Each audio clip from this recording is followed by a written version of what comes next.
data has always been used to influence business, right? So the question often that is asked is, what is new? Right? We have had large-scale databases. We have had analytic companies like SAS exist for a long time.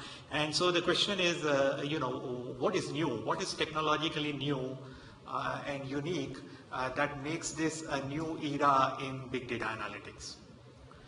And often the first impulse answer is what is unique is the scale of the data, right?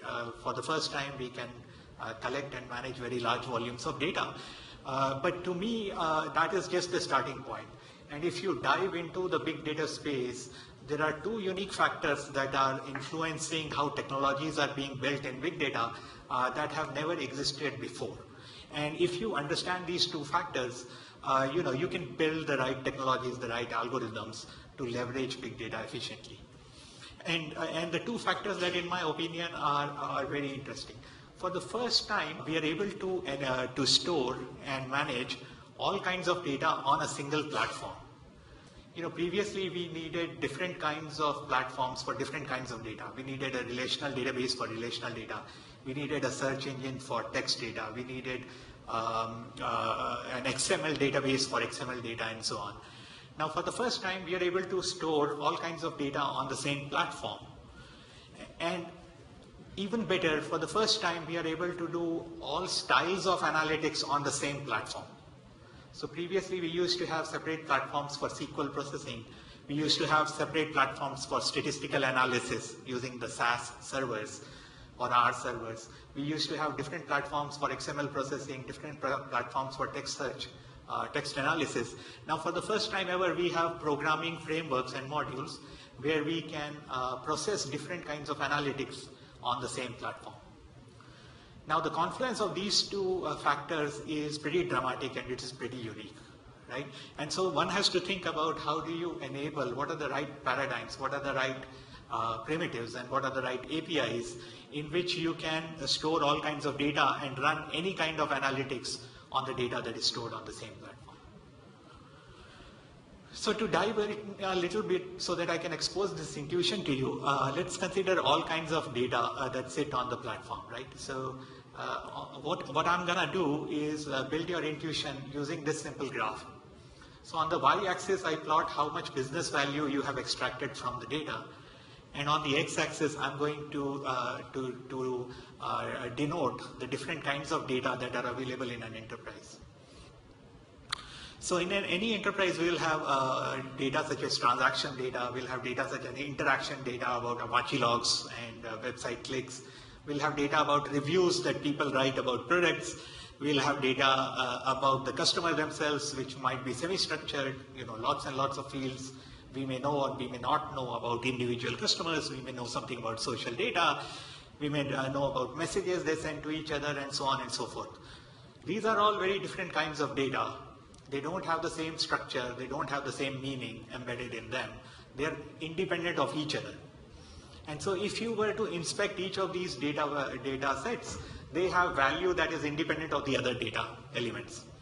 So for example, the information you get from the transactions that have occurred is very different from the data that you have about the social network of a person. The data about messages is different from the kinds of behavior that you observe on a website.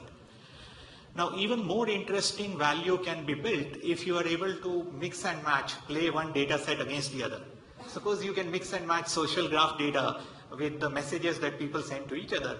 The value that you can extract from these two data sets is non-linearly better, more valuable than the data that you can extract from any one of these data sets by themselves. This multiplicative effect happens everywhere. If you are able to combine what people purchased with what are the things they browsed and considered but did not purchase, the value of insights that you can get is larger than the value from any one of these data sets by itself. If you were able to combine transaction data, interaction data, what people looked at but didn't purchase, along with the reviews that people left behind or the reviews that people read, the value that you can get in recommendations is a lot better than just looking at what people purchased and recommending based on market basket analysis of the actual purchases of a customer. So the value that you can get continues to be exponentially higher, and the value that a big data platform provides for the first time in history is this ability to mix and match many different kinds of data sets together so that you have an exponential accumulation of value than just storing bytes independent of each other. Right? And the same intuition I can build for you in all styles of analytics. If we again plot the amount of business value that we can extract from data by running different kinds of analytics on the y-axis, and on the x-axis I show you different kinds of analytics that are prevalent in an enterprise today. So you can get some value out of data by using SQL queries. You can get some value out of data by running MapReduce queries on Hadoop. You can run statistical queries on SAS or R. You can run graph analysis queries, you can run time series and pathing analysis queries, geospatial queries, text queries, and so on and so forth. Right? And by running queries that extract value using one of these algorithms, you get a certain amount of value. The first thing to observe is the kind of value that you can get by running SQL analysis queries. You can do joins and segmentation analysis. That is very different kind of information you get from running statistical queries like linear regression and logistic regression. The statistical queries model the world. They tell you in a fewer number of bits how the world behaves so that you can use it for prediction. The SQL queries tell you the facts, how you slice and dice what is the real world doing. Similarly, the kinds of analysis you can get by doing graph queries is very hard to get from building linear regression or logistic regression models, because graph queries tell you how your friends are behaving, or time series tells you how you behaved across time as an individual. So there is value in running each of them, and there is no one form of algorithm or analysis that is superior to all. They all add independent net new values. But the kind of value explodes when you start combining multiple forms of these analytics together. So suppose you could combine pathing, time series analysis with location analysis. Suddenly you have better data products that allow you to give offers knowing where a person is at a particular point in time and where he is headed historically. For example, you would know that every morning I commute from San Francisco to San Carlos. Every evening I commute the way back. And that enables that information that combines two different forms of analysis, time series with geospatial analysis, enables you to build better geospatial local targeting algorithms. Similarly, if you can combine SQL with MapReduce, you get better website analytics than just by counting the number of unique users that came to your website. Now you can understand how they navigated through your website. And in fact, if you combine that with statistical algorithms like decision trees, you will be able to predict what kind of segments of users under what conditions navigate different portions of your website. So combining statistics with MapReduce and SQL have together added a lot more value than they would have independent of each other. And this exponential behavior, this multiplicative behavior occurs. The more algorithms that you combine, the better insights you can get, the easier you can outsmart the competition. And so for the first time, our data technologies have evolved in such a manner that we are able to store different kinds of data and run different kinds of analytics on the same single platform without having to move data sets from one platform to the other just because you wanted to do a different kind of analytics. So this intuition can be applied to any and every problem. That is the reason we are so excited about this space. It is that once you start combining different kinds of data and different kinds of analytics, you can revisit existing business problems and confidently add new value to existing business problems. So the business problems don't change. The business problems are the same. How can I get more wallet share from a shopper in a retailer scenario? How can I reduce customer churn so that customers stay loyal to us? Or how do I underwrite insurance in such a manner that accidents and risk reduces? Right? And these problems have been solved for the last 20 years using statistics and relational data. And what big data allows you to is to approach the same problems with a fresh perspective, thinking about different kinds of data sets and different kinds of analytics that you could merge together and completely outperform by an order of magnitude the existing state of the art. So I'm going to guide you through this intuition using three real life cases where I'll show you how different kinds of data sets and different kinds of analytics actually combine to significantly outperform the existing state of art, which is based on relational data and statistical analysis alone.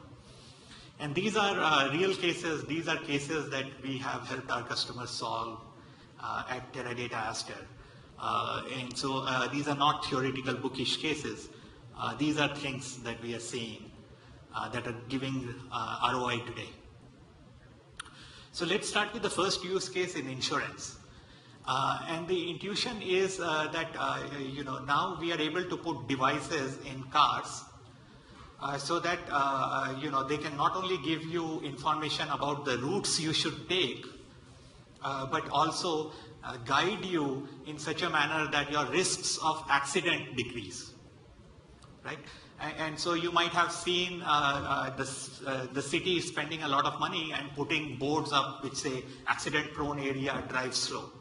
But what if you could take that accident-prone area, customize it, individualize it, and put it in everybody's car, so that when you are driving, notifications pop up to you asking you to slow down or take a bend carefully because this is where accidents have happened before. So this is enabled by a new technology called telematics data. A lot of insurance companies are experimenting with this or deploying it in small test scenarios, and the benefits are tremendous. So in one of these use cases, we brought in three different kinds of data sets together. We brought in telematics data, which is unstructured data, which is XML. We brought in profile or the vehicle ID and information about the intersections where previously reported accidents have happened, right? And over time, as you roll them out, the richness of the data will only increase as more and more cars have this capability. And these are all standard kinds of data sets. There are different kinds of cars that people drive. There are different kinds of home addresses where people live and the actual paths that people take on any single day. Now we can bring in all this data and overlay this geographical data, this time data of where people were at any particular point of time, and understand common commuting paths, common drive paths that exist on any neighborhood or any city or globally at the nation level. Now let's zoom in on a particular use case on a particular neighborhood just to show you some intuition about what is going on. So suppose we zoom in into the customer driving paths of the Los Angeles area, and more specifically, we want to zoom in to the Sunset Boulevard, and we want to understand under what conditions do accidents happen on Sunset Boulevard, right? What happens that differentiates a safe driving experience from an accident-prone driving experience for this extremely local neighborhood where several accidents may have happened in the past. So for the first time ever, you have all this data sitting on the same platform, and now you can start doing geographical segmentation, geospatial segmentation on the data, and say I'm going to segment this entire route, which may be a 15-minute drive, into 4 or 5 buckets, each of which are based on some latitude and longitude slices. And within these latitude and longitude slices, you can overlay all of the individual cars that have driven over this neighborhood and come up with a driving behavior pattern, which says what does an average car driving through this neighborhood look like, right? What is the speed? What is the tilt? What is the accelerometer readings? So you can start building an average profile, a safe driving profile of this small segment of Sunset Boulevard. And then you could then what you do is over this geo grid, you start identifying the exceptions. You start identifying under what conditions did a particular car hit a curb, or under what conditions did an accident happen. Leveraging these accident information that you have, you can now build a decision tree algorithm that enables you to say that if people take a corner faster than 35 miles per hour on this particular intersection, the chances of accident increase 2x. Right?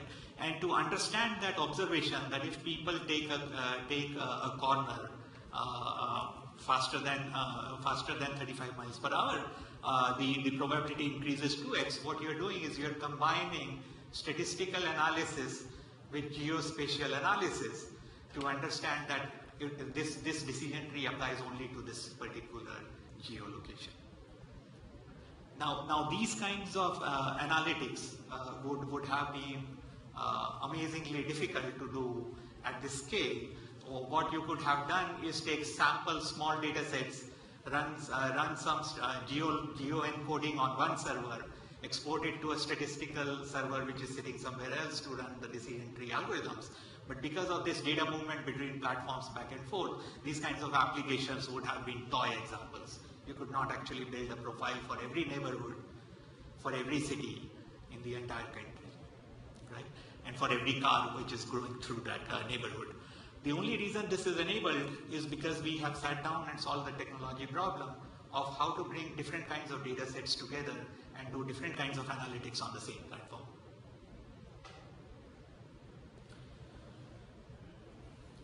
Okay, so let's move from insurance into the consumer experience of a shopping experience. And in this case, we want to optimize the wallet share that a retailer has.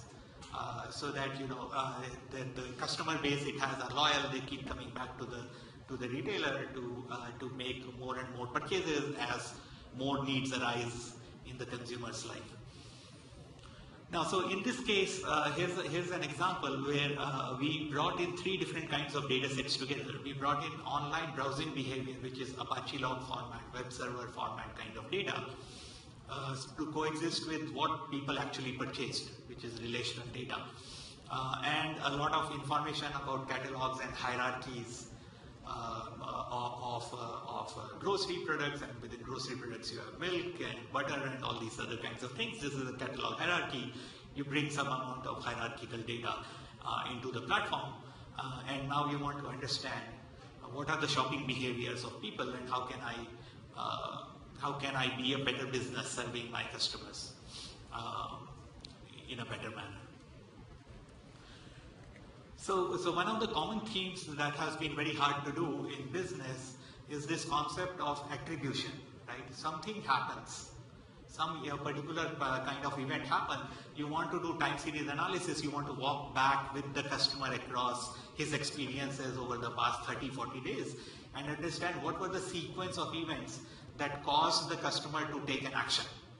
Now that action could have been as simple as I unsubscribed from your mailing list, or that action could have been as significant as I switch away from you to your competitor. So different kinds of attribution algorithms are needed, but the core concept is an event happened and you want to do time series analysis to understand why did this event happen, so that you can understand the patterns and then change your business accordingly. Right? So for example, as simple as a person was part of my mailing list, he unsubscribed. Why did he unsubscribe?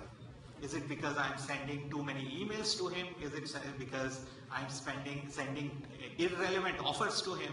Is it because he feels that this is not adding enough value because he's never clicked and used a coupon? What is the reason why a person unsubscribed? And these kinds of questions are very hard to do using traditional SQL. But if you combine SQL with time series analysis, these become very, very easy to answer. And so you're able to understand the specific kinds of interactions that the user had with your email campaigns that ultimately led to an unsubscribe. So for example, you might observe by doing SQL analysis that January seems to have abnormally high unsubscribe rates. And then you do time series analysis, you understand that the reason people are unsubscribing from your email is because instead of using emails to find your offers, they are directly going to your website. So once they learn how to download offers from the website, because you saw their website activity go up and email activity go down over the last 30-45 years, for 30-45 days, you can now understand that email unsubscription does not imply that the customer is taking his business away. The customer has simply changed his channels from which he leverages your offers. Right? Instead of relying on emails, he is now relying on the internet website. So these kinds of attribution analysis are very useful to do because they prevent the business from doing a knee-jerk reaction. The knee-jerk reaction from a marketing person who sees his email subscription rates go down would be to spend even more on email to try to pull that email budgets up so that email subscriptions stay high. And that is the wrong thing to do because you're not losing the customer. You should instead start educating a lot more people to use your internet channel and shift some dollars into the internet channel so that you are providing the right kind of offers to the people. And again, this kind of analysis would have been very difficult if you are not able to combine SQL analysis with time series analysis and understand what is going on. So there was another use case we found that in fact people are shifting from, these days they are shifting from email to internet and then on to mobile devices because mobiles are just more convenient. People now use mobile devices inside your store to download your offers so that just in time they have the right offer for the cash out register. Right? And this is the kind of behavior that you should encourage, not discourage.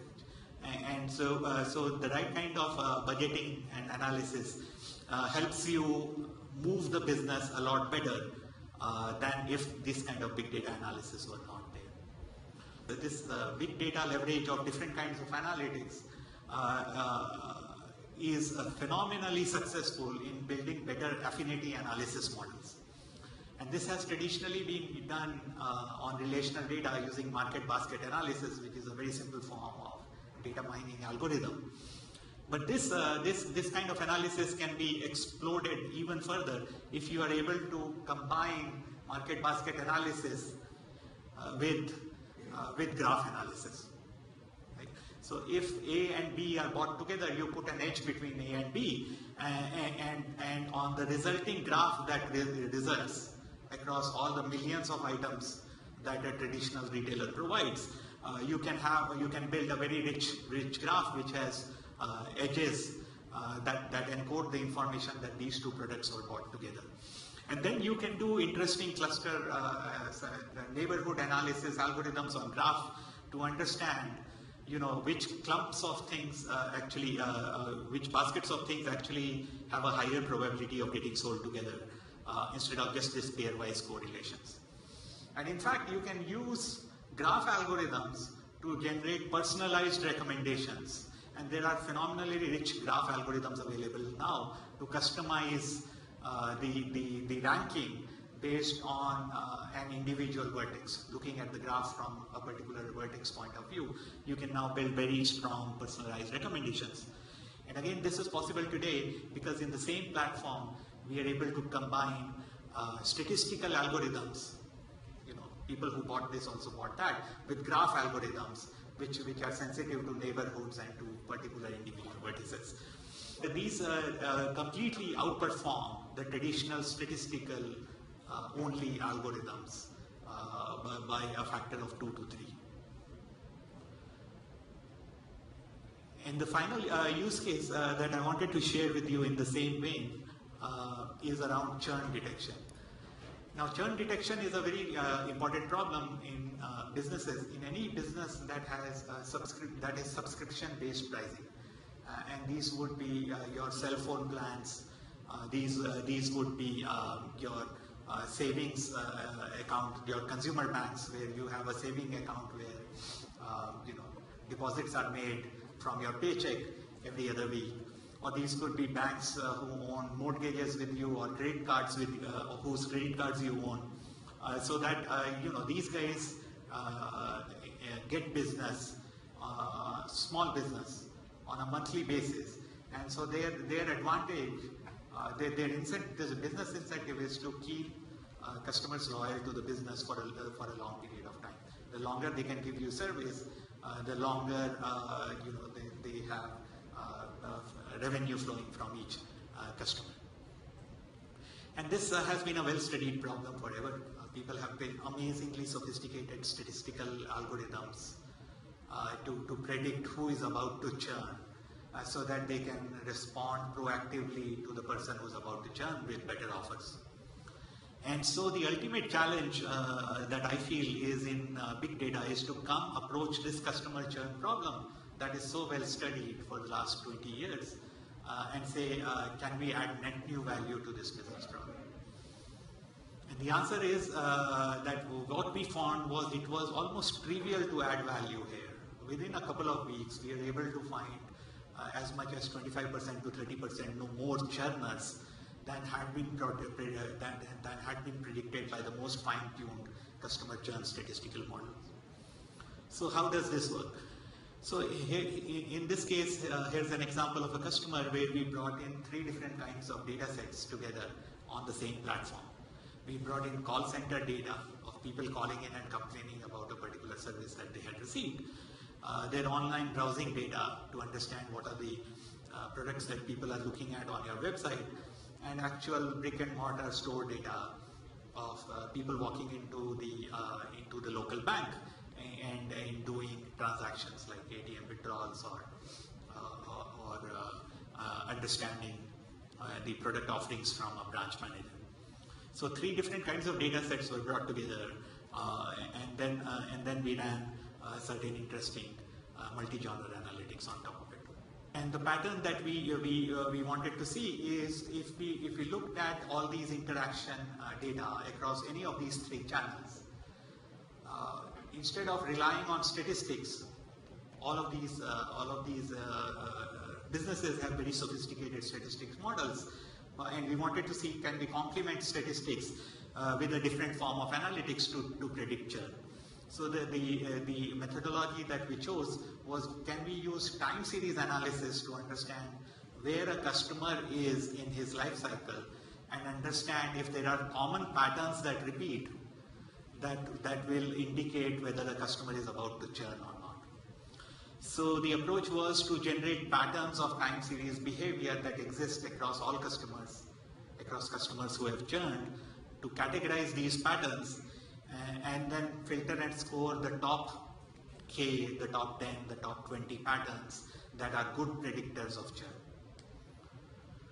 So a trivial example of a pattern of churn would be if I have used, if for example, if I'm a customer of a particular bank and the bank charged me $75 as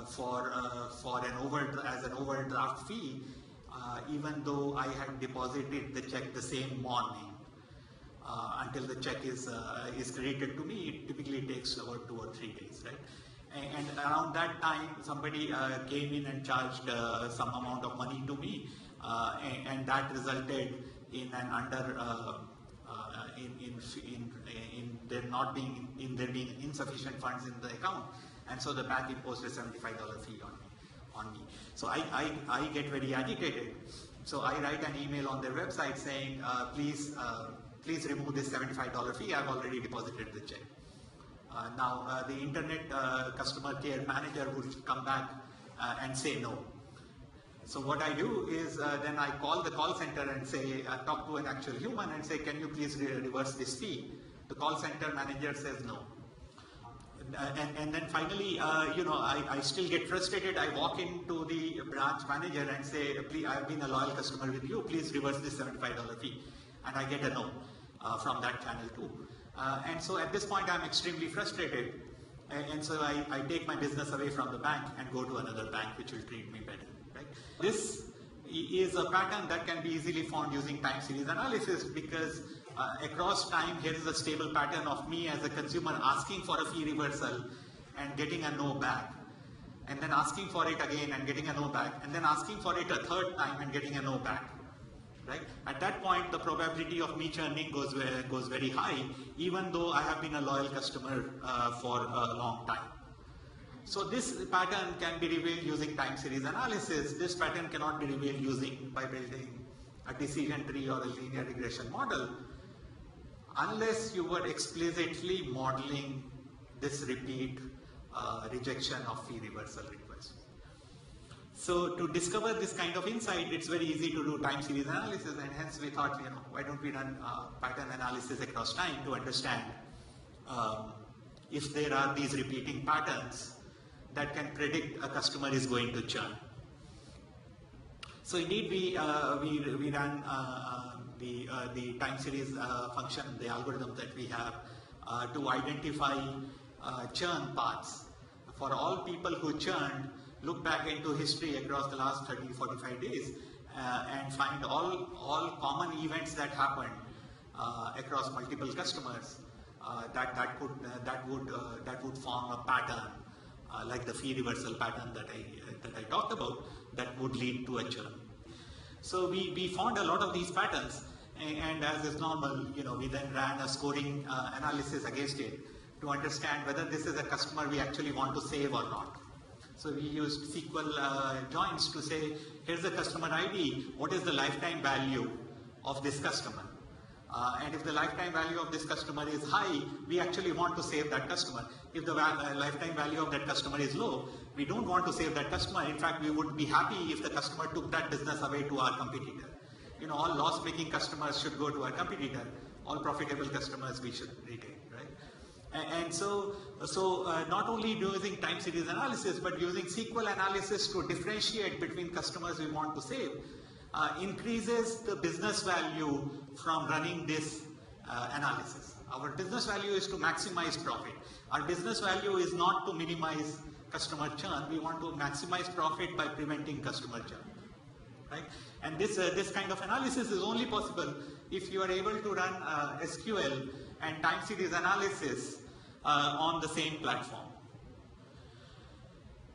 And even better is, what if you could take the output of this SQL and time series analysis and feed it into the standard statistical model that has been perfected for every business in their own particular domain, and then the value of SQL plus time series plus statistics becomes phenomenal.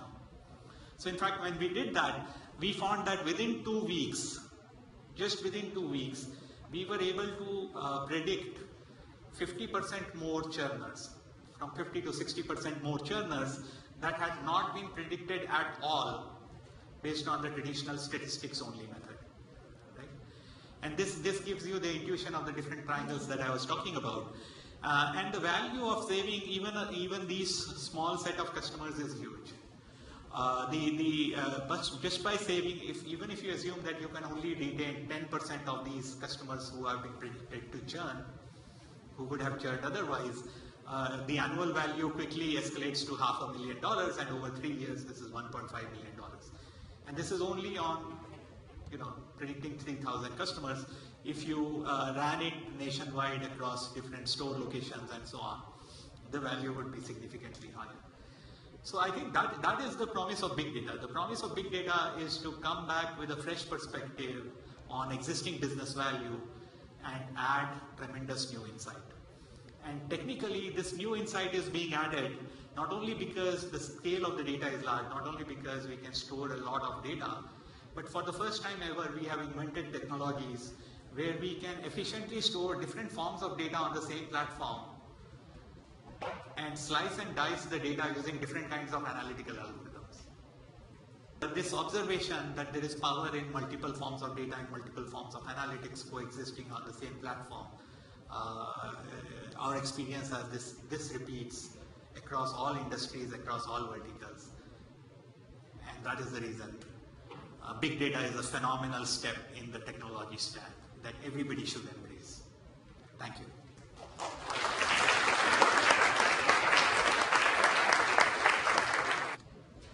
Left to right. Thank you for your presentation. I'm Alan Merrihew, VP of Biz Dev for Third Eye. And you're talking about the graphical analysis and looking at customer shopping baskets and predicting things. I'm wondering if you can take that same approach to looking at perhaps terrorist activity, that if you're reading emails on the internet that have this pattern and then you do some graph statistics, you could also identify probabilities of a terrorist attack, for example. Is that reasonable to assume?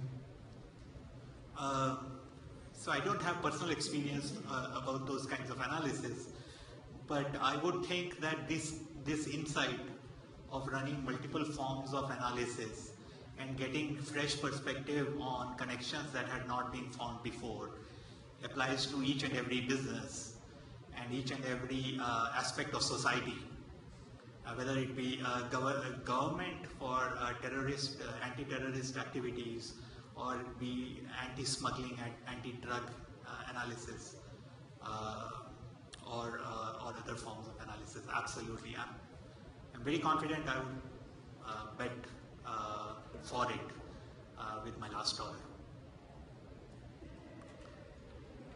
Question in the back? Oh, I'm sorry, I have the mic. I'll give it to you in just one sec. Thank you very much. Great presentation. Really appreciated learning about what you guys are doing. Could you give us a little bit of insight in terms of what you think maybe is the 1, 2, or 3 top things that Teradata is going to be solving this year? Whether it's a new feature, a new service, something in that degree. Since you're working in R&D, what do you think are some things with regards to innovation that are going to be very impactful to the big data space? So we are investing, so we're very excited about the big data space. So the first thing that we are investing in as a company is the fact that we need a unified data architecture that enables all kinds of data in the enterprise to be seamlessly interconnected with each other. Right? The observation is that data in a silo is bad because data becomes stale, it gets out of tune with the rest of the enterprise, and you spend a lot of time just cleaning and improving the data rather than creating value out of it. So Teradata as a company is investing quite a bit to build technologies that enable all these data sets to coexist even if they are on different platforms.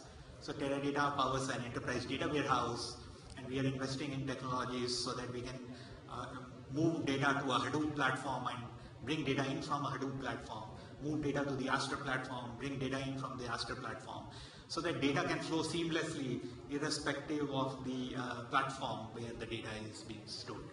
So the first theme is unified data architecture, and we are investing quite a bit on it. And these are non-trivial problems to solve, but there is a lot of value in solving them from a technology point of view. The second aspect that we are investing in quite a bit are building new kinds of algorithms. So for a long time, analytics and data mining has focused quite a bit on building better and better statistical algorithms. But there is an underinvestment in building better time series algorithms, better graph analysis algorithms. And so we as a company are investing quite a bit in improving the analytical algorithms that exist in these different spaces.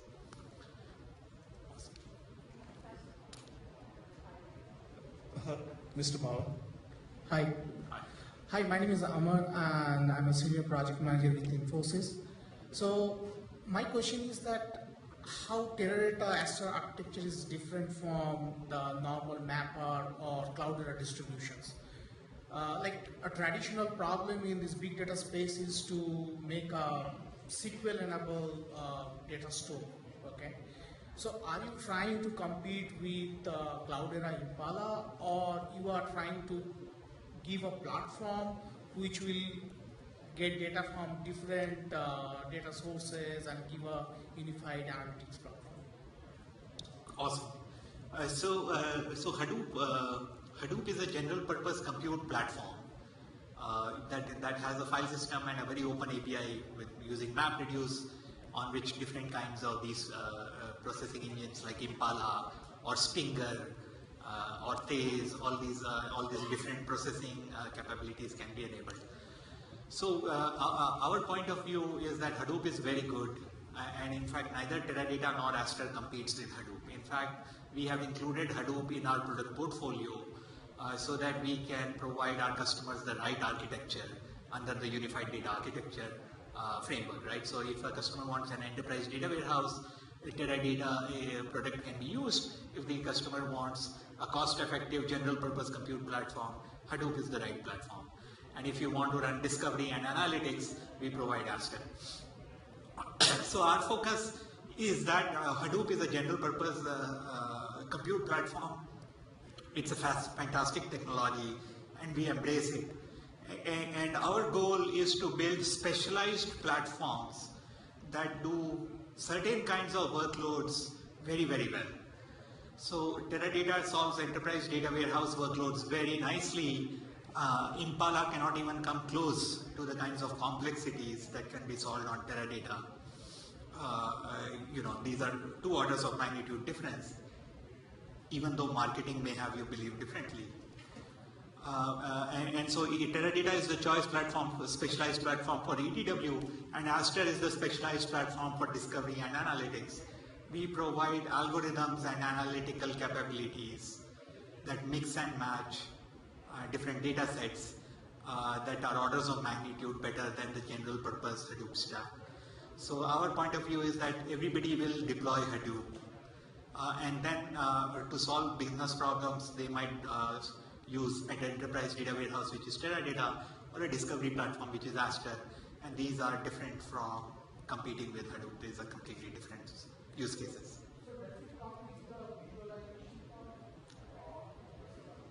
It does. So the question was, does Aster come with a visualization product? And the answer is yes.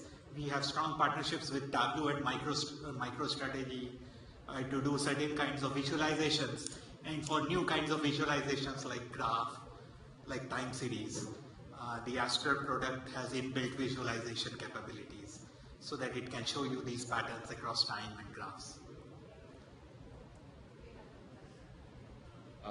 My name is Sudhir Narayana.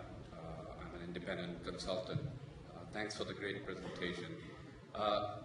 You talked about few use cases, and the question is, when you were in those interactions with those customers, did you find them equipped or prepared to consume the insights and put them into action, or prepared to sort of propagate the insights back to the various systems? Big data, it's a new way of solving problems, but also it requires new ways to consume and derive those benefits. So you're absolutely right. It really depends on the data culture at the customer. If the customer is data savvy, they are able to accept this information much better than other customers. But the consistent pattern that we found is that the business problems that they are solving are consistent. And so if you provide the answers of big data to them in the business vocabulary, it becomes actionable immediately.